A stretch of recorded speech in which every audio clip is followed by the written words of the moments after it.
Hello everyone. Hope you're having a beautiful day. Today, we're stepping into a tender village celebration as Ly Tu Tieu and Uri film their baby's 1-month party, stringing lights, blessing the candle, and revealing 2 surprises, a bouquet of red roses and a mysterious velvet box. When a sudden crisis at Uri's workshop crashes the party, he must choose between the shoot and the truth he promises his family. Stay to see how love, community, and responsibility find the same frame. If you enjoy heartfelt village stories like this, please subscribe so you won't miss the next videos. 1 red box on the table, a dozen roses in Uri's hand. The camera light blinks red. Before we blow the candle, Uri says, "I have something for you, and for him." Ly Tu Tieu freezes with the baby in her arms. The guests lean in. The box is small, velvet, fixed with a golden clasp that could change everything. Cut back to morning. Roosters break the quiet. Ly Tu Tieu pushes open the bamboo door with her shoulder, a bundle of pastel balloons under one arm, a tray of sliced papaya in the other. "Careful, careful," she murmurs, laying the fruit beside a mixing bowl. On the counter, a handwritten shot list: intro, ribbon hang, 5 fruit tray, baby blessing, candle, gift. They're shooting a village promo about family celebrations, part of the same ad niche they've been building for weeks, and today, their baby's 1-month party becomes the set. Uri arrives with a roll of red fabric and a box of glass jars. His sleeves are rolled, hair slightly damp from the well. "Kitchen first," he says, kissing her forehead in a quick, apologetic beat. "Then we try the living room sequence with the altar." "Are you nervous?" she asks, knotting a ribbon. He grins. "Only about the lighting." He doesn't mention the meeting at the workshop, the whispers about stolen designs that started yesterday. Not today. Today is for balloons, for the small hat he picked out, for the baby sleeping in the basket like a quiet drumbeat of joy. By 8, the yard looks like a small festival. Red couplets hug the doorway. A string of fairy lights waits to be plugged in at dusk. On the mat, the 5 fruit trays glow with pomelos, bananas, and a rose apple shining like it just learned to smile. The village camera girl, Mai, tests angles with a gimbal. "We'll open on close-ups," she says, hands tying ribbons. Uri slicing fruit yogurt. Tieu holding the baby. "Keep it natural. Keep it soft." "Soft we can do," Ly Tu Tieu replies, breathing through a ripple of tenderness in her belly. She rests the baby against her shoulder, swaying without thinking. Uri watches, and for a second, everything else drops away. They roll cameras. Uri whisks yogurt, folds and diced papaya, mango, and a spoon of honey. The lens stays tight on his hands. Voiceover later, Mai says, "For now, just do what you do." "What I do?" Uri smiles toward Ly Tu Tieu. "Make it sweeter." She laughs. The sound is light, real. They move through the setup, hanging the red cloth as a backdrop, slotting a tiny candle into a bite-sized cake, practicing where the baby's crib should sit to catch daylight. Between takes, neighbors slip in with gifts: a knitted hat, a pouch of rice, a red envelope. Someone whispers, "They look like a real TV couple." And someone else answers, "They are, camera or no camera." Near noon, Uri's phone buzzes. He glances once, lets it ring out, then flips it face down. "Later," he says under his breath. "Today, we're making a memory." Afternoon heat slants across the yard. They break for lunch on the step. Peanut candy, sips of tea, quiet glances that say more than they need to. He slept through all of it. Tu Tieu whispers, touching the baby's tiny fist. He'll wake for the candle. He'll wake for everything, Uri says softly. He's our son. A shadow passes over his face. She notices. The workshop? He nods once. I'll handle it. After. He reaches into his bag like he's checking for a lens cloth. He's not. The roses are wrapped beneath the cloth.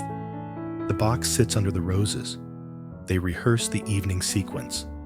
First line, welcome to our home. Second, tonight we bless our child.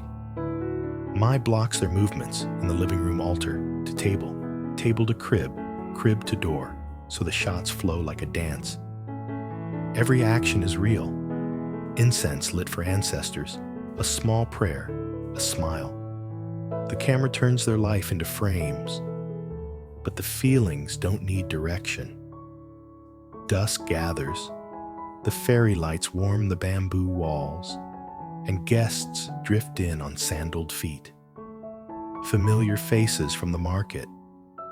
Uri's crew from the workshop. Old aunties with quick eyes. Someone tunes a guitar outside. The baby stirs, snuffles, settles. Ready? Mai asks. Ready, they say together. The lens opens in the living room. Close-ups. Tu Tieu's fingers smoothing the red cloth. Uri's hand straightening the 5 fruit trays. The baby in a pale outfit cuffed at the wrists. Cut to a wide shot. Villagers ring the room, soft chatter. A hush ready to fall. Uri takes a breath. He looks at the camera, then at Tu Tieu. He chooses her. Friends, he begins. Thank you for celebrating our boy. We first filmed for the village to show how we live. But somewhere along the way, he falters. His eyes find hers again. It stopped being just filming. A murmur, soft smiles. Someone wipes a tear. Mai signals for the candle. Tu Tieu nods and raises the tiny cake. Uri pulls a match.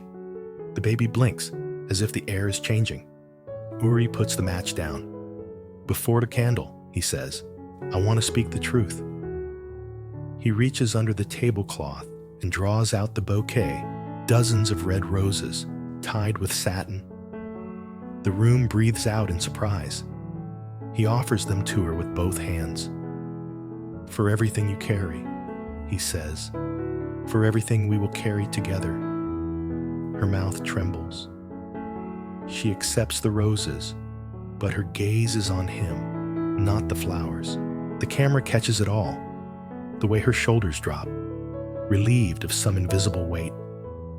The way Uri shakes, as if he just jumped into a river and found it was warmer than fear. Then he brings out the red velvet box. The room tightens. The baby murmurs. The clasp glints. Uri doesn't kneel. He doesn't turn it into a scene he can't finish. He just holds the box between them like a line they could cross. What is it? She asks, barely above a breath. It's a promise, he says, not a performance. He opens the lid. Inside, on a small bed of silk, lies a tiny golden charm and a folded note. The charm is shaped like a peach blossom, the name they gave the baby before he was born. The note is a single sheet, stamped with a seal. Tu Tieu's fingers hover. Her eyes search for him. Uri? He swallows. It's the custody acknowledgement. My name with yours. Our sons. I filed it today. A stir runs through the room like wind in grass. He keeps going, voice steady now. No matter what happens at the company, no matter who talks, this is the truth I choose. Silence holds. The baby makes a soft sound, as if answering. A phone buzzes from the corner. Short, sharp, businesslike. Uri's jaw tightens, but he doesn't move. Tu Tieu looks down at the charm. then at the note, then back up. Tears brim. She's not a woman who cries easily. You should have told me, she whispers. I wanted it to be tonight, he says, when everyone we love is here and the camera is pointing at the only thing that matters. Mai, behind the lens, is crying and trying not to. Someone outside laughs without knowing why. The fairy lights hum. The roses are between them like a soft wall, and the box is open, truth laid out where anyone can see it. Then light the candle, Tu Tieu says, breath shaky, a smile beginning at the corner of her mouth. Let's show him our promise. Uri reaches for the match, and the living room door swings open. A figure steps in, face drawn, carrying a folder thick with papers from the workshop. Uri, the foreman says, voice rough with urgency. You need to see this. Tonight. The room stills. Camera rolling. Candle unlit. Box open. Truth on the table and trouble at the door. The foreman's breath fogs in the warm room. They're moving the designs, Uri. Hawk signed the dismissal, but someone from Thon Kong pulled our prototypes from Bay 3. If they get out tonight, the guests glance at each other. The guitar outside goes quiet. Mai lowers the camera an inch, then raises it again, torn. Tu Tieu shifts the baby in her arms. The tiny charm winks from the table like a question that refuses to wait. Uri doesn't reach for his phone. He looks at the open box, then at the candle, then at the foreman. How long do we have? Half an hour if we're lucky. A murmur ripples. Someone whispers, stop filming. Someone else, let the boy have his candle. The room feels split in two. Tu Tieu's voice cuts through the noise, soft but steady. We finish the blessing, she says, meeting the foreman's eyes with an apology and Uri's with trust. Then you go. It lands like a decision already made. Uri exhales, a tight sound from somewhere deep.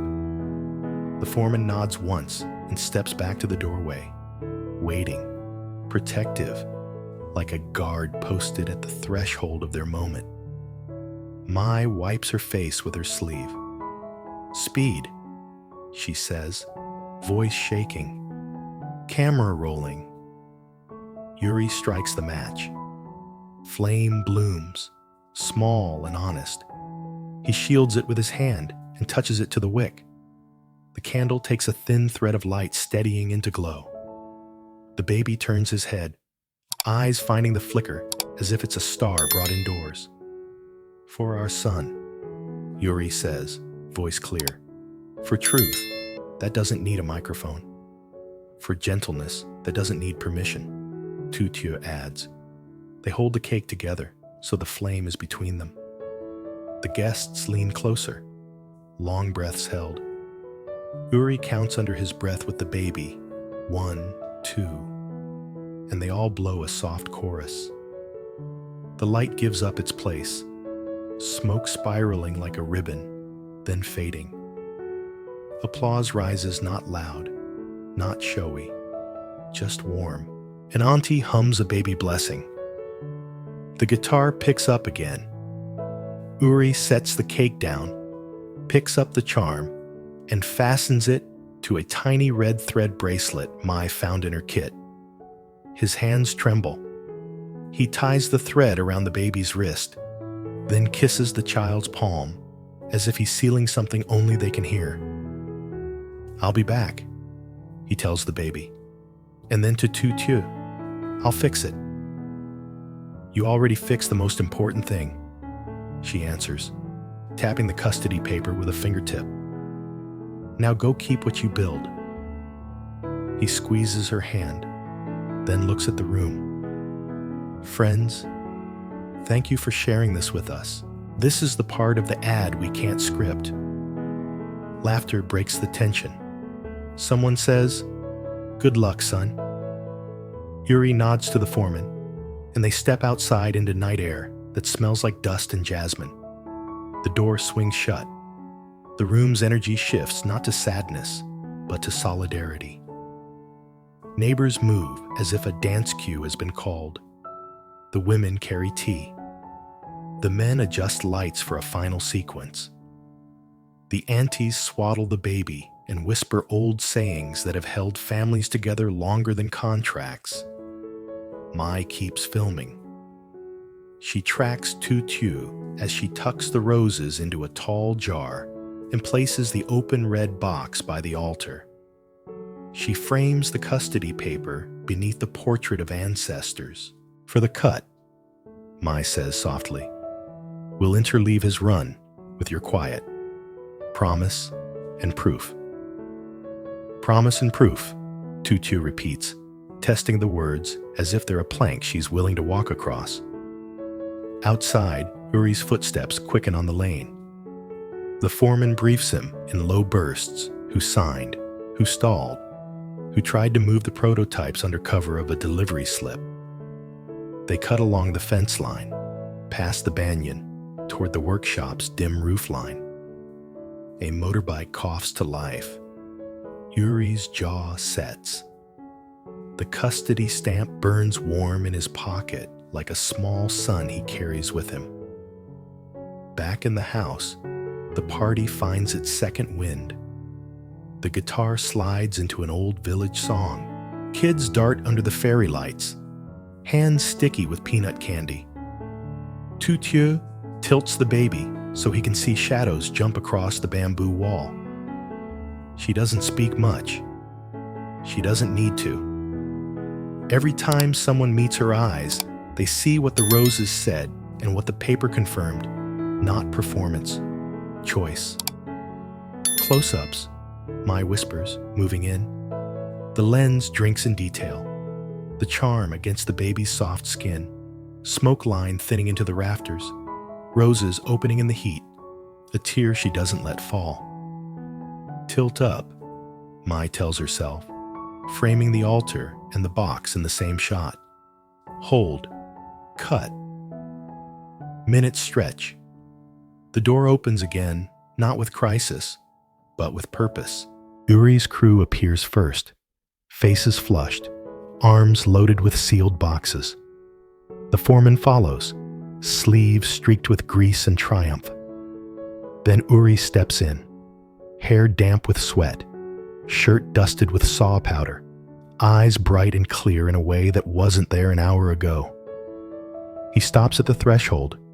His gaze goes straight to the altar, then to the box, then to them. The room waits. It's done, he says simply. Designs are safe. Hawk out. Egan filed the report. We lock it down for a week and rebuild. And he pulls his phone, thumbs something, and shows the screen to Mai. Release. We'll confirm tomorrow, but we can include one line in the voiceover. Our village keeps its promises. Cheers break, quick and relieved. Someone claps his back. The guitar flips into something triumphant and foolish. Uri crosses the room in 3 long strides and folds himself around Tu Tieu and the baby, careful not to crush the roses between them. You ran, she says, laughing with tears in it. I came back, he whispers, to the truth. He picks up the note from the box, turns it over, and writes beneath the seal with a borrowed pen. For the record, he says, eyes on her, I add one more line. I choose you in front of everyone. He signs, hands it to Mai. Shoot that. Already did. Mai grins, catching the last stroke with a flourish. Narration writes itself. They reset the scene for closing shots. Guests around the table, baby on Tu Tieu's lap, Uri presenting the roses once more. This time, not a surprise, but a ritual they'll be happy to remember. The candle is a stub now, wick blackened. but Mai asks for one more light for the final frame. Uri relights it. The flame is smaller, stubborn. He cups it with his palm. "What's our wish now?" he asks. Tu Tieu looks at the baby, at the charm, at the villagers who have become family, and then at the camera that turned proof into a story. "That when we show the world our life," she says, "the life we show is the one we live." Uri breathes it in like a vow, and that our son grows up knowing tonight wasn't a performance. The baby kicks at the air, a tiny foot catching the edge of Uri's wrist. They laugh. Together, they blow. In the last second before the room dims, the camera finds what it came for. Roses leaning toward the light, the red box open and unashamed, the flame surrendering without smoke or fuss. Mai lowers the camera. Cut. The guests clap. Someone opens the door to let the night settle on the floor like cool water. Uri slips his arm around Tu Tieu's waist. The foreman whistles a few notes of the village tune. The baby hiccups and sleeps again, clutching the thread with the charm. Outside, the workshop's roof is a dark silhouette against a sky full of quiet stars. Inside, the little house hums with warmth that doesn't need lights to prove it. The final shot stays on the table. The red velvet, the gold charm, the fresh signature, a gift that spoke the truth, and two people who answered it. Từ Tieu và Uri làm chủ phim và quay lễ mừng em bé tròn 1 tháng tuổi của họ như một phần của chương trình quảng bá của làng. Họ được trang trí bằng những câu đối đỏ, một mâm ngũ quả và đèn cổ tích, trong khi Mai ghi lại những khoảnh khắc tự nhiên thân mật. Vào lúc cao trào, Uri tặng hoa hồng và mở một chiếc hộp nhung đỏ, không phải đồ trang sức mà là một thừa nhận quyền nuôi con nối tên anh với tên của họ. Một lời hứa công khai về gia đình. Ngay lúc đó, một quản đốc mang đến tin tức khẩn cấp. Các thiết kế bị đánh cắp đang đe dọa xưởng của Uri với ngọn nến vẫn chưa thắp. Họ hoàn thành lời chúc phúc trước, sau đó Uri chạy đến bảo vệ công việc của nhóm mình. Cộng đồng tiếp tục quay phim và hỗ trợ Từ Tieu. Uri trả lại các thiết kế đã đảm bảo, báo cáo được lưu. Ký một dòng bổ sung, anh ấy chọn Từ Tieu trước mặt mọi người. Họ thắp lại ngọn nến cho lần thổi cuối cùng, cùng nhau thổi tắt nó và kết thúc bằng những bông hồng. Chiếc hộp mở ra và một sự thật không được thực hiện mà nó đã được lựa chọn.